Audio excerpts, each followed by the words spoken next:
to another conscious conversation. I'm really looking forward to today's conversation. I have got the wonderful Dr. Rory McGill with me. So for those of you who watched this today, before, I am Debbie Clement Large. I'm a life and leadership coach. And as I said, we've got Dr. Rory McGill. He is an ex-GP and now he practices as a holistic doctor. And I find that really, really fascinating and interesting, that mixing of medical science and so much holistic practice is a wonderful thing to have. And the conversation we're going to have today is around how to be at your best every single day. Welcome, Rory. Thanks, Debbie.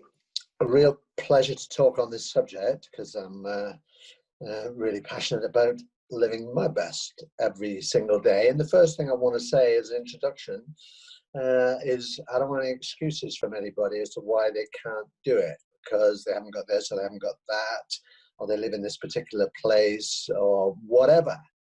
There's a couple of famous examples, one being Nick Vujicic, a wonderful half Australian, half Croatian man. You see a lot of him on YouTube, born with no arms and no legs, and could have very easily just given up and said, oh, well, I can't do anything. But he's made a massive life for himself. He's quite a celebrity, and he's got that Australian attitude. So unless you've got no arms and no legs, no excuses. And that's one of his sayings. And then there's the great Malala from Pakistan, who at the age of 15 in a Muslim country was actually shot in the head for supporting education for girls, and survived and continues to work passionately for women's rights. So these people didn't say, I can't do it. They wanted to be their best. Mm-hmm. So that's where it starts from. No excuses. You can do this. So they're really extraordinary people, but not everybody is like that. So how can we just, mere mortal, everyday sort of person, really live our best every single day? What would you suggest?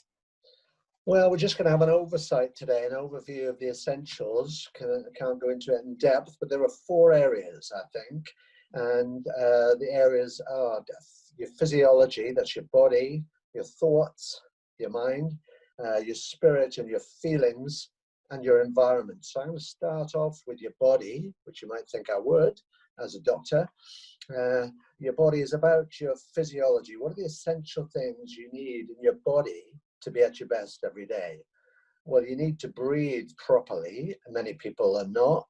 There's a whole load of stuff available now about breath work. I can't go into it here, don't have time, but breathing properly is probably one of the most important. You need sufficient good quality water every day. You need good quality fresh food every day. You need sufficient sleep every night so that you don't feel sleepy during the day. That's how you know you've got enough sleep. And you need to move your body, whether you call that exercise or whether you just call it movement, I don't mind, but your body needs to move. We have energy moving through our body, and we need to do it. So there's such a thing as too little exercise, doing nothing, sitting around, just going from the house to the car, nothing else. There is such a thing as overdoing exercise, because exercise is an example of a hormetic stress, which means there's a Goldilocks amount in the middle, which is just the right amount to give you energy without being too much.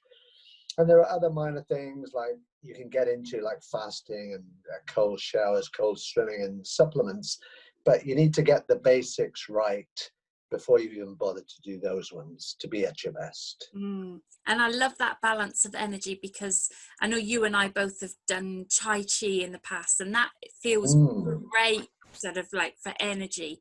But the breath work is something definitely I'm going to look at a little bit more. So thanks for bringing that up. Yeah. So what's the next area then we'd have a look at then? Okay, so having done body, we're going to do mind. And I always start mind with mindfulness. Most people have heard of mindfulness now because it's been quite a buzz thing in the NHS for quite a few years, and there's a good reason for that. Obviously, it's been a buzz thing in Buddhist circles for a few thousand years maybe, but there's a good reason for that. To know yourself and to know how you tick and how you work and why you do what you do is an essential first step. There are local classes in Plymouth where you can learn to do mindfulness. There's a good online mindfulness-based CBT course, costs about £30, at BeMindfulOnline.com. I definitely recommend that. It's an NHS recommended mindfulness course. So mindfulness is the base for your mind. Once you begin to be able to know what you are thinking, then you can start to notice your self-talk. What are you saying to yourself every day? And we want to move from being our own worst critic, saying how rubbish we are, to actually being our own coach and starting to say, well done, and what are you going to do today, and congratulations, and talking about our achievements. So we want to have an inner coach instead of an inner critic. We want to be constantly learning to become better, and there's never been a better time for learning. With the internet, it's all on there. It's on YouTube. It's everywhere. But you do need to be discerning about where you look, because there's so much. And I would suggest taking it, if you don't know where to look, take advice from someone like yourself or someone like myself as to how to be discerning and what are good sources of information. But it's all there, and much of it is free. Journal would be the last thing in mind. Journal is another way of self-talking. It's another way of knowing what's going on in your mind, writing out every day. How am I feeling? What am I thinking? What's happened today? How do I feel about that? So journaling is the last one on the mind list, and I know you like that. I love journaling. Like you say, just it's dumping stuff from the day down, but also you can write letters to yourself as though you were asking, wanting information from sort of some higher wisdom within you, the older, wiser part of you. So yeah, journaling. I love the things you've said, and the mindfulness, definitely. Yeah. Brilliant. How would you extend that? Where would you go even further after all of that? Well, going next into sort of spirit, and I use the word spirit because we're going traditional body, mind, spirit, but also / heart, because the mind is a great thing for working out how you're going to do something, but the heart and the spirit are a much better guide to what you should do. So having a sense of meaning and purpose as to why am I doing what am I doing? What's the point of this life? Why am I here? Now, of course, from my point of view, I don't think there is a final answer to that question. There isn't maybe an ultimate truth. So the best we can do is find a version of that truth that sits with us fine. And when I think for me, for instance, I'm living partly to be the best me I can be, and to be of the greatest service to my fellow humans that I can be. So that's just my particular sense of meaning and purpose. And I didn't have to think that, I felt that. So this is something that comes from your heart. It has to be authentically yours and feel right. And it's about how can I serve? Because what I have found, and what most people have found as they eventually get past the egocentricity of youth, is that serving others is the best way, the best route to happiness and fulfillment. Yeah, I love that. Being of service is definitely, you're absolutely spot on. That you just almost said my journey, going through the the egocentricity of the youth, and it's all about me, and then it's like reaching a point and you're thinking, really, is this it? And where do I go from here? And how can I almost like find myself again? Yeah. So Yeah. beautifully. Yeah, I love it. And sense of purpose. Well, yeah, definitely. And we can spend years trying to find that. Yeah. Yeah, absolutely. But it's essential. Yeah. It's essential to have the answer to that question, why? Why am I doing this? So Because that's what's going to get you out of bed in the morning. Well, that's true. Definitely. That's what gives you life, doesn't it? It gives Yeah. you energy. Actually, you coming back to the mind and the body then, in a way. Yeah. Well, it's all connected, of course. So although I separate them out for the ease of learning this stuff and getting the message, they're all connected. That's the point of being holistic. Everything's connected. Yeah. So what was you have a last area that you were talking about? Yeah, so I decided to include environment, just sort of last minute, really, because I think it is important. If your environment is toxic, unhelpful, negative, it's very difficult to do this other stuff. So under the heading environment, I will include people and place. So in terms of place, you live where you live, but you can obviously alter where you live. You can change the colors, you can change the look of it, you can open windows, you can have fresh air. What have you got around you? Have you got inspiring pictures on the wall? Have you got stuff to read that's inspiring? What is around you?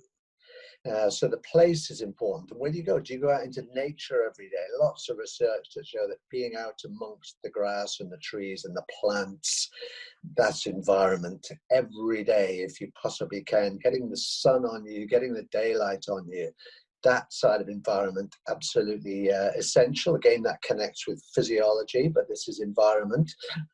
And then there's people. We know that certain people in our day-to-day environment, some of them lift us up and some of them bring us down. Now, in general, as time goes on, we do want to be surrounded more often by uppers than downers. But I don't suggest that you just go out and get rid of people.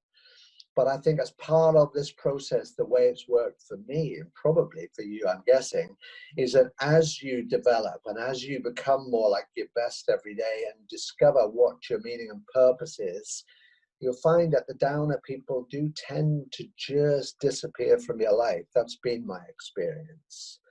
And the last little bit on that, people and influence, is of course the mainstream media and the internet.